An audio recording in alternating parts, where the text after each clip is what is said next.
සුබ දවසක් ඔයාලා හැමෝටම ඔයාලව ආදරෙන් පිළිගන්නවා ක්‍රිෂාන්ති පෙරේරා YouTube channel එකට. ඔන්න ඉතින් ටික දවසකට පස්සේ මම සුපුරුදු විදිහට ඔයාලව මුණ ගැහෙන්න ආවා. ඔයාලගේ ජීවිතවලට ගොඩක් වැදගත් වෙයි කියලා හිතෙන වටිනා කරුණු ටිකක් අරගෙන. ඉතින් මේ වීඩියෝ එක ටිකක් දිගයි කියලා ඔයාලට හිතෙන්න පුළුවන්. ඒ වුණාට මම විශ්වාස කරනවා මම මේ කියන දේවල් වල වචනයක් ගානේම ඔයාලගේ ජීවිතවලට අරගන්න මොනවාම හරි වැදගත් දෙයක් තියෙයි කියලා.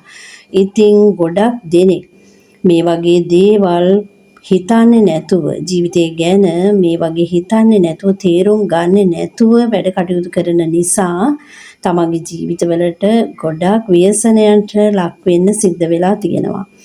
ඉතින් ඒක නිසා මම ඔයාලගෙන් ඉල්ලා සිටිනවා මේ වීඩියෝ එක අවසානයේ තෙක් මාත් එක්ක රැඳී ඉන්න කියලා. ඒ වගේම ඔයාලට හිතෙනවා නම් මම මේ කියන දේවල් හොඳයි කාට හරි කෙනෙකුට මේක ප්‍රයෝජනවත් වෙයි කියලා ඔයාලා තවම මාව subscribe කරලා නැත්නම් මාව subscribe කරන්න, like කරන්න, comment කරන්න, share කරන්න. ඒ හරහා ඔයාලගේ ජීවිතවලට ගොඩක් වැදගත් වෙන කරුණු දැනගන්න ඔයාලට හැකියාව ලැබෙනවා. අපි හැමෝගෙම ජීවිතවලට කිසියම් අවස්ථාවක් තීරණාත්මක මොහොතක් විදිහට මුණ ගැහෙනවා. ඉතින් මම ඔයාලගෙන් අහනවා මේ වගේ තීරණාත්මක මොහොතකට මුහුණ දෙන්න ඔබ සූදානමින්ද ඉන්නේ කියලා. මේක ඉස්සෙල්ලා කවදා හරි දවසක ඔයාට මොන යම් හෝ තීරණාත්මක මොහොතකට මුහුණ දෙන්න සිදු වෙලා තියෙනවද? අද අපි බලමු ඒ වගේ මොහොතකට අපි මුහුණ දෙන්න ඕනේ කොහොමද? අපේ ජීවිතවලට එන ප්‍රශ්න විසඳ ගන්න ඕන කොහොමද කියලා. මොකක්ද මේ තීරණාත්මක මොහොතක් කියන්නේ? අපිට යම් කිසි අවස්ථාවක් එනවා මොකක් හෝ දෙයක් ගැන තීරණයක් ගන්න.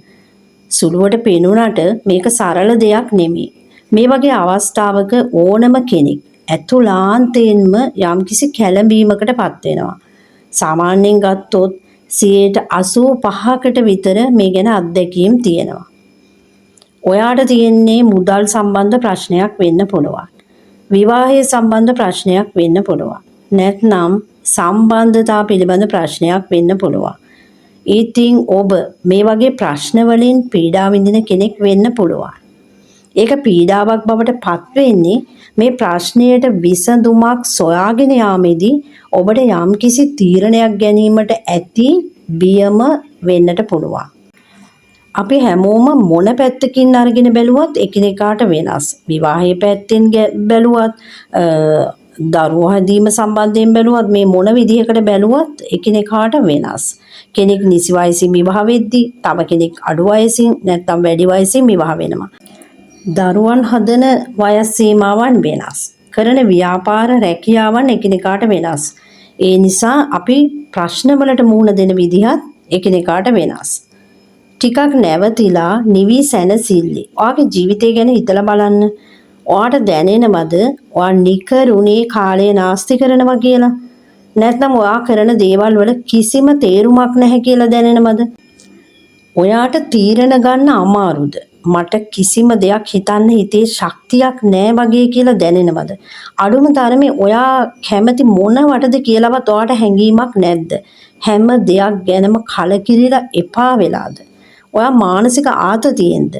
ඔයාගේ හිතේ තියෙන්නේ කනස්සලු ගතියක්ද? ඔයාට ඔයාගේ ජීවිතේ මොනවා හරි වෙනසක් කරන්න ඕනේ කියලා හිතුණත් එහෙම වෙනසක් කරන්න බය හිතෙනවද? සමහර වෙලාවට ඔයාට දැනෙනවා ඒ වෙනස හොඳ තීරණයක් කියලා. එහෙම දැනුණා ඒ තීරණය ගන්න බයද? ඔයා කැමති එක පියවරක් හරි ඉස්සරහට තියන්න. ඒත් ඔයාට ආත්ම ශක්තියක් නැහැ වගේද?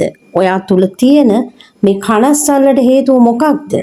ඒක නැති කරගන්න මොනවද කරන්න පුළුවන්?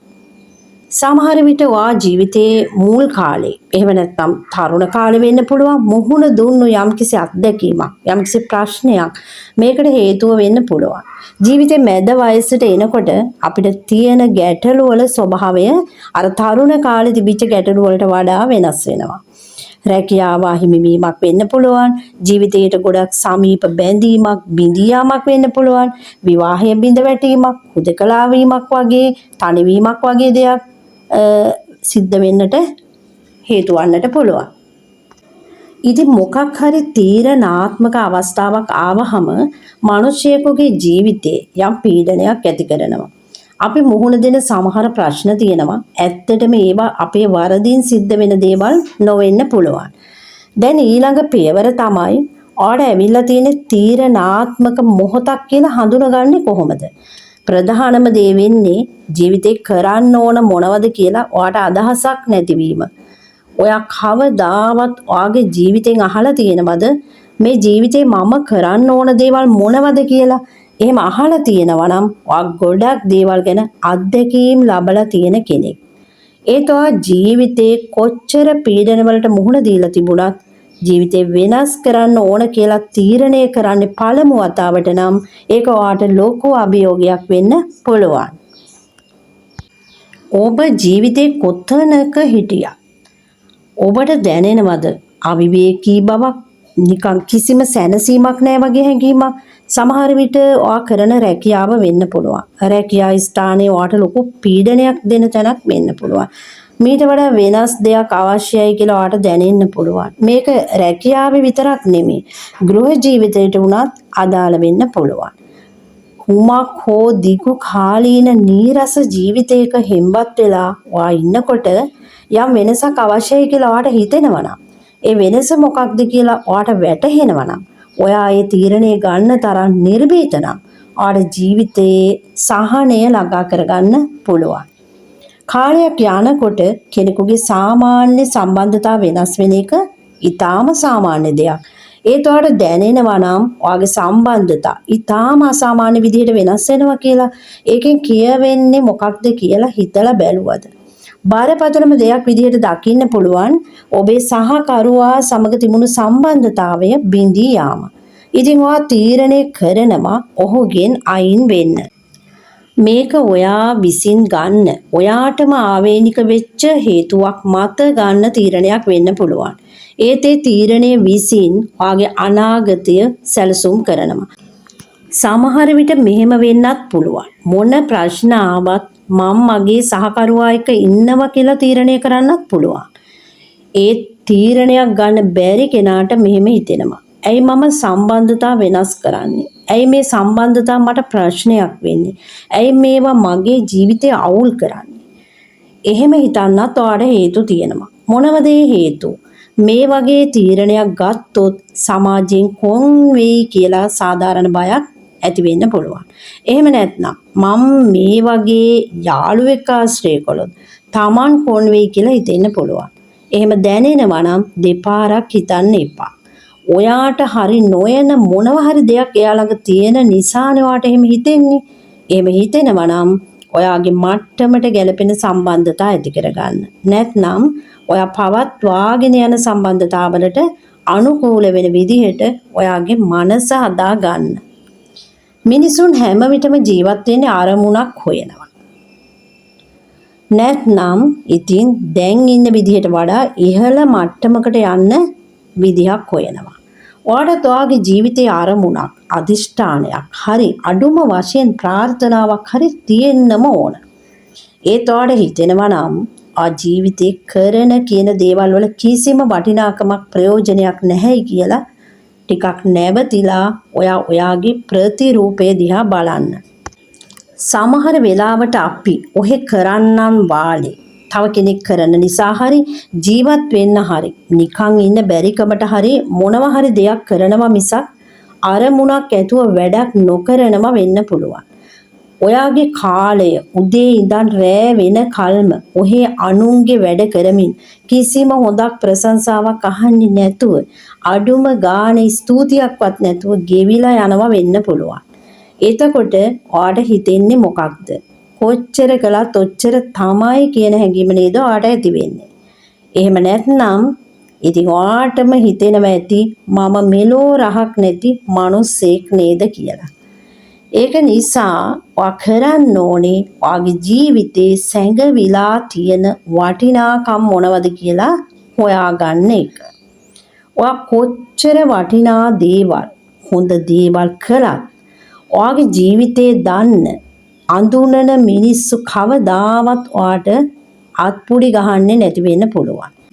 නමුත් ප්‍රේක්ෂකාගාරයෙන් ඔයාට ඔල්වර සංහඬ නැගෙන්න තියෙන ඉඩකඩ වැඩි. අන්න ඒක හොඳට මතකේ තියාගන්න. ඕනම තත්වයක් යටතේ ඔයාට හිතෙන්න පුළුවන් දෙයක් තමයි මට කිසිම ආරක්ෂාවක් නැහැ, මම අනාරක්ෂිතයි නේද කියලා.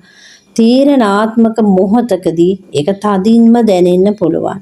ඔයාගේ රැකියාව නැති වෙච්ච වෙලාවකදී, ඔයාගේ ස්වාමි පුරුෂයා දික්කසාද වෙන්න තීරණය කරලා තියෙන වෙලාවකදී, හැම කෙනාගෙන්ම වෙන් වෙලා දුර පළාතකට, එහෙම නැත්නම් විදේශයකට යන්න සිද්ධ වුණ වෙලාවකදී, එහෙම නැත්නම් තමන්ගේ දුව දරුවෝ විවාහ වෙලා වෙනම පදිංචියකට ගිය වෙලාවකදී, මේ ඕනම වෙලාවක ඔයාට ඔයාගේ ජීවිතේ අනාරක්ෂිතයි කියලා දැනෙන්න පුළුවන්. තව දෙයක් කියන්නම ඕන. ඔබ කිසිම මොහොතක තමන්ව අනිත් අය එක්ක සංසන්දනය කරන්න යන්න එපා. හුඟක් මිනිස්සුන්ගේ ජීවිතවල තියෙන්නේ මවාපෑ. අපිට හුඟක් වැරදිලා තියෙන්නේ අනිත් අය එක්ක අපිව සංසන්දනය කරන්න යාම නිසා. ඔයාට වඩා අනිත් කෙනා උසස් කියලා හිතලා ඔයාගේ මානසික සෞඛ්‍ය තත්ත්වය පහළට වට ගන්න එපා. සැබෑ ස්වરૂපය දන්නේ නැතුව අනිකා තමා සමග සංසන්දනය කරන්න යන්න එපා. මිනිස්සු විදිහට ඒක සාමාන්‍ය දෙයක් වුණාට ඔවුන් පෙන්වන්නේ සාමාන්‍ය තත්ත්වය නොවෙන්න පුළුවන්. ඔවුන්ගේ සාමාන්‍ය තත්ත්වය ඔබ හිතනකට වඩා දුක්බර වෙන්න පුළුවන්. ඒක තේරුම් ගන්න. ඔයා දැන් ජීවිතේ Taman ඉන්න තැනකන අවබෝධයක් ලබා ගන්න. ඔයාගේ හිතට දැනෙන දුකට කනගාටුවට හේතු මොනවද කියලා පැහැදිලි කරගන්න. ඔයාට ඉහළට යන්න පුළුවන් කොහොමද කියලා ඔයාම හඳුන ගන්න. ඔයා ඉදිනදා ජීවිතේ ජීවත් වෙන්නේ ඔයාගේ ජීවිතේ වටිනාම කරුණ අමතක කරලා වෙන්න පුළුවන්. Tamanට තියෙන අරමුණු අදිෂ්ඨාන ප්‍රාර්ථනා මොනවද? ඔයා ඒ අරමුණු ඉටු කරන්න ඕන මොනවද කොහොමද කියලා හිතන්න. පළමුවෙන්ම සිද්ධ වෙන්න ඕනේ ඔයාටම අවංක වෙන එක. ඔයාගේ හදවතේ සාමය සහ ප්‍රීතිය කියන දේ පවත්ව ගන්න පුළුවන් ඔයාටමයි. යහපත් සී කල්පනාව ඇතුව කටයුතු කරනකොට ඔයාව ආධ්‍යාත්මික වශයෙන් උසස් තැනකට ගෙනියනවා. ඔයා ආධ්‍යාත්මික වශයෙන් ශක්තිමත් වුණාම බාහිර බලවේග වලට ඔයාගේ හිතට ඇතුළාන්තයට කරදර කරන්න හැකියාවක් නැහැ. බාහිර බලවේග අඩු වෙන තරමට ඔයාගේ හිතේ සාමය පවත්වාගෙන යන්න ලේසි. මේ දේවල් ඔයා අත්හදා බලන්න. ප්‍රීතිමත් හිතකින් ජීවත් වෙන කෙනෙකුගේ ශරීරේ රෝග ඇති වෙන්නේ නැහැ. ලෙඩ වෙන්නේ නැහැ. හිතේ ඇති කරගන්න ප්‍රීතියම කෙනෙක්ව ආරක්ෂා කරනවා. හැම තිස්සෙම උත්සාහ කරන්න ඕන අපේ මානසික මට්ටම යහපත් විදිහට පවත්වා ගන්න. එතකොට ඔබට පුළුවන් වෙනවා බාහිර බලපෑම් වලට මුහුණ දෙන විදිහ වෙනස් කරගන්න. මිනිස්සුන්ගේ ස්වභාවයන් හරිම සංකීර්ණයි. ඒ වගේ ජීවිත තුළ අපි ගුණධර්ම වගා කළ යුතුමයි. ගුණධර්ම වලින් ඔයාගේ හදවත පුරව ගන්න. ඔයා හුස්ම ගන්න මිනිස්සෙක්. ඒ නිසා ඔයාගේ අතින් වැරදි සිද්ධ වෙන්න පුළුවන්. ඒ නිසාම ඒ වැරදීම් තුලින් ඔයා ඉගෙන ගන්න පෙළඹෙනවා.